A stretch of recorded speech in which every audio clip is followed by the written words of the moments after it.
welcome to a brand new episode of The Mavericks on Your Story. I'm Shivani Muthana. Our maverick today is someone who lives by and endorses the philosophy of the one life. Setting up home here in Bengaluru, he discovered a personal pain point which was eventually turned into a business opportunity. One dream and a journey of making a million homes beautiful. He's the calm, cool and collective co-founder of India's premier furniture and home decor startup.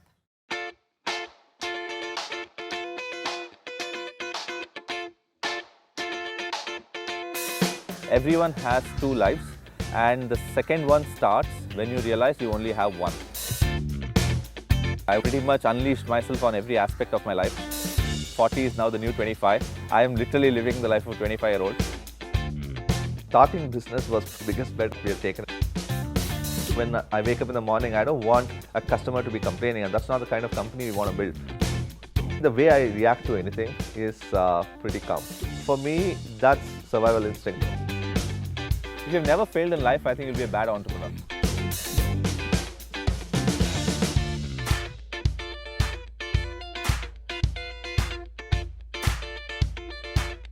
Urban Ladder was a baby that formed literally 7 years back, but out of a lot of prior initiatives and stuff that we had done at college together, Ashish and myself.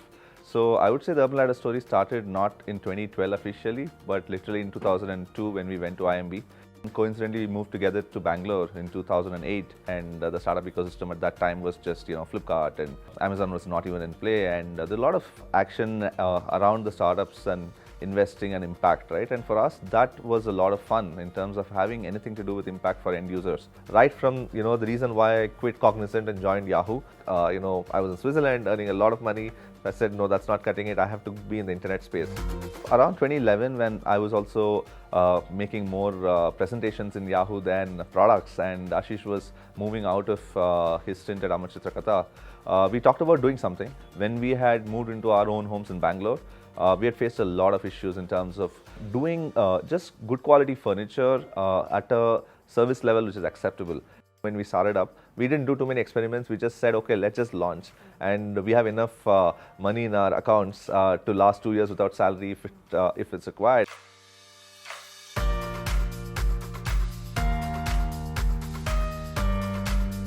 Starting business was probably the biggest bet I would say that we have taken in business, because just doing something where both Ashish and me had absolutely no background in e-commerce, no background in furniture, and at that time no one was buying furniture online. We just trusted our instincts there and somewhere said, okay, this is where literally every category has moved, That was the starting point. 2012 July is when we launched. If I were to go back in time 7 years, could we have done things better? Of course. As an entrepreneur, you're going to have a lot of failures. I think you should try and do a lot of things, fail enough number of times, succeed enough number of times. You need some level of very strong willpower, very strong drive, thick skin. We wanted to build a brand which stood for trust, which stood for design, and really go towards making millions of homes beautiful, right? And that's our vision statement. So to that extent, I think we have stood true to our vision statement. Ashish and me, we have two very different styles, and even when we worked together in 2002, in the B-School events, he is the taskmaster, he's the whip, and I'm more the people person, and I'm more the ideas person. I think I'm still an introvert who's gotten converted to an extrovert over the last, I would say, 6-7 years. Because in Urban Ladder, one of the biggest challenges or things that I do is to interact with a lot of people. People who are inside the system, people who are our own team members, people who are external vendors, people who are customers, the press, a lot of forums, you go talk in a lot of forums. And now I'm very comfortable talking to a crowd of 1,000 people.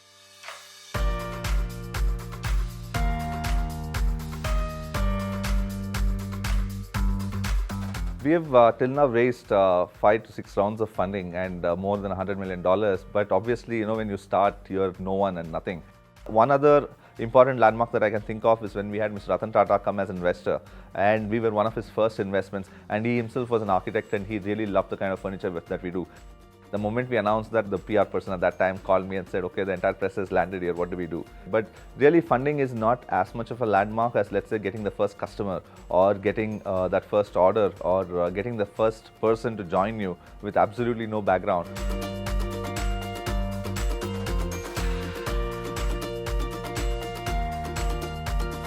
One of the first decisions that we did was to actually scale back even before we actually scaled up. In Bangalore, we had our own delivery team, installation team, and we had our net promoter score around 80. And rest of India, we worked with third-party service providers, and our net promoter score was 20. If the customer is not saying good things, you'll never build a good brand. So we took that call. I would still remember August 31st. We had a small office, and it was just 5 or 6 of us. We said, okay, let's come together. We have to send an email saying we're coming off the rest of the cities. It's not an easy call.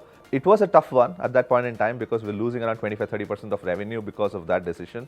But in just a month, Bombay and the Delhi revenues shot up, right? And so that compensated throughout the 7-year life. That has set in as part of the culture. Do fewer things, do them really well, and then scale up. We have also made a lot of different mistakes. Mistakes ranging from spending a lot of money on marketing to getting a lot of products which were really not brand Urban Ladder, to getting too many people at one shot, to spending in fancy office, name it, and I think we have made that mistake.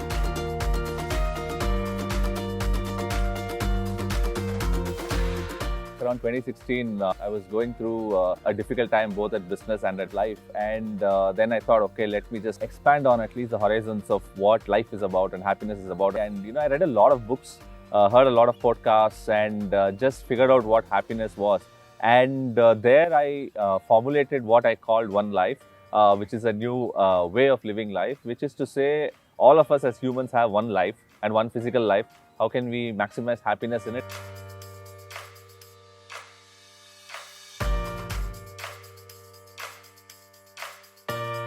One Life has 4 aspects. First is about you as a self, right? And how strong is your value system, how strong is your health, how strong is your emotions, and how strong is your ability to just be confident and independent, right? On the social front, which is the second front, because all humans are social animals. The third aspect is professional, and I think there are 2 parts to my professional ambitions. One is, of course, what I do with Urban Ladder. But for me, the second part about professional is also about impacting millions of lives in a way where people realize their potential, right? And it could be in the field of education, it could be in the field of advisory. I love teaching, and that's something that I probably will do some point in life. The last part of One Life is to sort of explore all your senses, right? Which is travel, food, movies, music, TV. Whatever time I get, I'm able to do that. I think attending Burning Man was one of the most life-changing experiences for me because you are right in the middle of a massive desert. I did that last year with another very good friend. And it felt like a different world, right? The kind of people that were there, the kind of art that was there, the kind of music that was there, and you are in a completely unshackled, unbridled different world. And you don't even take a bath literally for 3-4 days, and your full body is filled with desert dust. It's literally one experience that I would urge anyone and everyone who can do it to do it at least once in their life. Cubbon Park is the day when I unwind. I just get to be with nature. I get completely free from every other thing that happens around me. I just walk around, I play with my daughter. That one day that I'm in Cubbon Park almost every other week, it's just forgetting everything else. You just can be yourself and it's fun. If I were to give a rating of myself on One Life, I would be probably 80 on 100. At any point in time when people go through, I think, some level of a difficulty or some life stage event, I think it's about what you get out of it and where you land.